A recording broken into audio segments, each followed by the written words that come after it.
You're listening to a bonus MINIsode on the Ambitious Bookkeeper Podcast.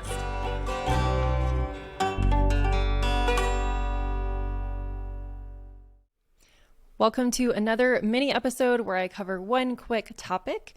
And today's topic, I am talking about when you have a team of bookkeepers, when you have questions for them, where do you communicate them? Let's get into it. So when you have questions for a bookkeeper on your team, I suggest having a process for how you're documenting that and staying consistent. So that could either be in a Google Doc where you hold all your questions for that particular client review and storing that in the client folder or the client file. So if you're using Google Drive, you would store that in your client XYZ file. Another way to do it is to communicate those corrections in your workflow management system. So creating one task with subtasks of each correction that needs to be made. If you are recording a Loom video for your team on how to do the corrections, paste that in there. That's a great way to do it. That way you can set a deadline and an expectation of when it's completed, and then you know when that team member has completed that, you can go back in and review it again. The other option is something that we do.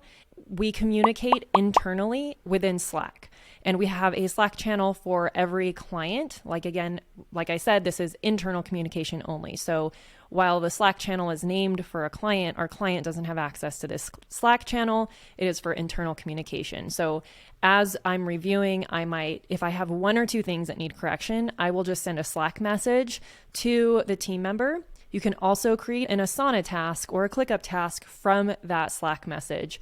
And that way you can kind of automate that whole thing where it's like you type it once and then you click on the message, you assign them a task and a deadline.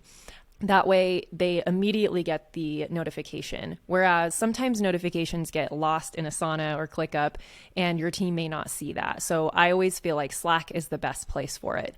If you have a ton of corrections that need to be made, you definitely want to be documenting it in some sort of like Word document or Notion page so that your team can go through the whole list, and next time you also have that documented for the corrections that needed to be made.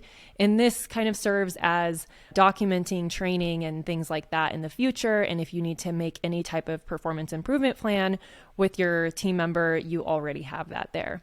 So do what works for you in your system, but stay consistent and make sure you're communicating to your team the expectations. Thank you to everyone who helps make this podcast possible. Content and interviews are produced by me, Serena Shu.